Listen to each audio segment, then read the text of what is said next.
देखिए, बड़ी देर से मुझे ये कंप्लेंट आ रही थी कि ये जो डंपर्स हैं, ये कोर पुन्नू की साइड जो है ये ओवरलोडेड और ये जो अल्ट्रेशन करके और ये चलते हैं रोड्स पे और बड़ा एक्सीडेंट्स भी हुए। ये मसला असेंबली में भी उठा।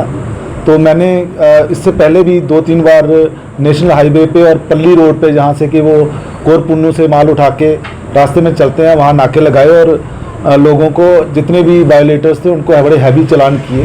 यहाँ तक कि मतलब 60-70 हज़ार के मिनिमम चालान एक गाड़ी को ऑन एन एवरेज होते हैं जब भी मैं चालान करता हूँ, क्योंकि ओवरवेट 20 टन 30 टन इतना तो पाया जाता है जब कभी भी हम किसी डंपर को चालान करते हैं, जब वे करते हैं। तो कल भी मैंने पहले किरिया कंडियाल में हमारा प्रोग्राम था, हम वहाँ गए, क्योंकि जो पहले डीएमओ ने गाड़ियाँ सीज़ की हुई हैं 33 गाड़ियाँ, तो उन गाड़ियों का हमने पहले देखा कि वो सारी गाड़ियाँ ओवरवेट हैं।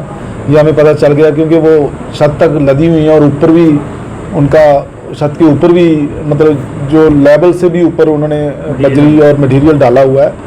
तो वो मेरे अंदाजे में, हमने वे तो नहीं किया, लेकिन हमने जो कैलकुलेशन के हिसाब से हमारे लगता है कि वो सारी ओवर वे है, सारी सबका वेट ज़्यादा है। तो उधर से हमने जब पूरी इंस्पेक्शन करके 33 गाड़ियों का, फिर हमने फैसला किया कि अब 10 बज चुके थे, हमने सोचा कि अब हम ना कोर पुन्नू जाएंगे। यहाँ से ये डंपर्स आते हैं और वहाँ भी अच्छी खासी वायलेशन होती है, ट्रैफिक रूल्स की भी और बाकी डिपार्टमेंट्स के रूल्स की भी वायलेशन होती है, लेकिन हमारे ट्रैफिक रूल्स की काफ़ी वायलेशन होती है।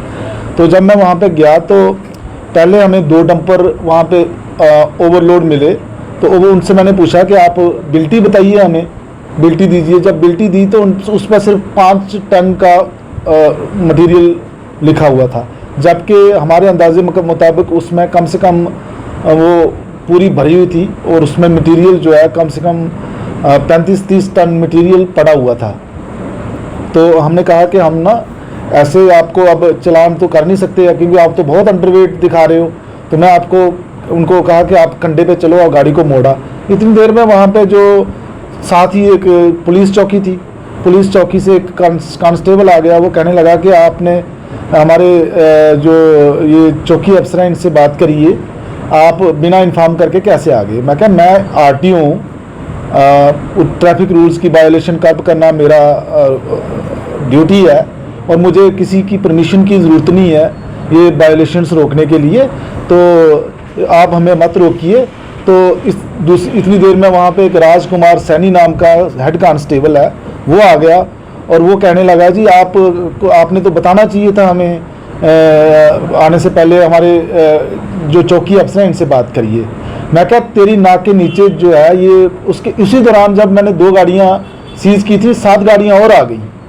तो 7 गाड़ियाँ जब और आ गई तो मैंने कहा, ये देखो तेरी नाक के नीचे ये वायलेशन हो रही है और तू मुझे पूछ रहा है कि मैं चौकी ऑफिसर की परमिशन लूँ यहाँ आने के लिए। तो क्या, इस चीज़ पे वो बड़ा फ्यूरियस हो गया और उसने मुझे गाली गलौज करना शुरू कर दिया और मैंने हैंडलिंग भी की। तो उसके बाद फिर मैंने ये मैटर डीसी साहब के नोटिस में लाया।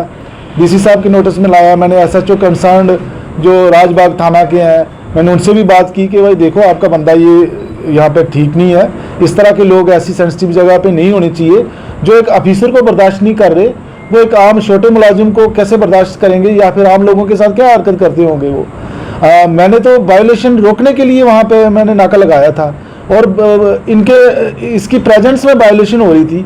तो ये दोनों चीज़ें, मुझे लगता है कि ये बंदा वायलेशन रोक नहीं रहा था कि बल्कि वायलेशन खुद करवा रहा था। तो आपके काम में भी बाधा लाई? मेरे काम में बाधा लाई, लेकिन इसको फिर इमीडिएटली एक्शन हुआ। चौकी ऑफिसर ने इसको इमीडिएटली वहाँ पे लाइन हाजिर कर लिया और एसएचओ साहब ने भी मुझे आश्वासन दिया कि हम इसके खिलाफ एप्रोप्रिएट एक्शन लेंगे, जो भी अंडर रूल इसके खिलाफ एक्शन बनता होगा वो हम एक्शन लेंगे। आपकी तरफ से कोई रिटर्न कार्रवाई सर? हाँ, रिटर्न कार्रवाई, क्योंकि रात का समय था, 10 बज चुके थे जब ये इंसिडेंट हुआ।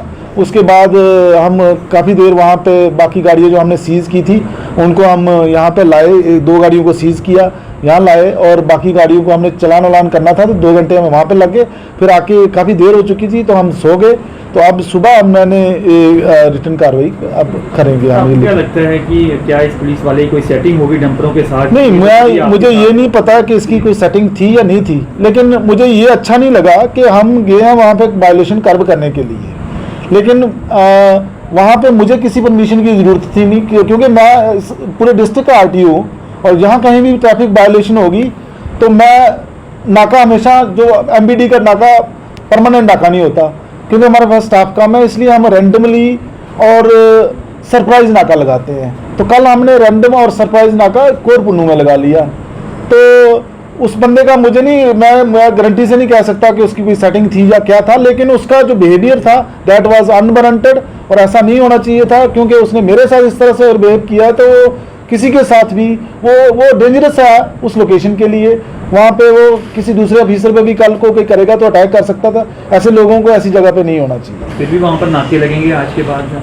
देखिए, हम रैंडमली और सरप्राइज चेकिंग करेंगे, परमानेंट नाका हमारा लगाना मुमकिन नहीं है, तो रैंडमली हम नाके लगाया करेंगे, सरप्राइज चेकिंग किया करेंगे। ठीक है, धन्यवाद।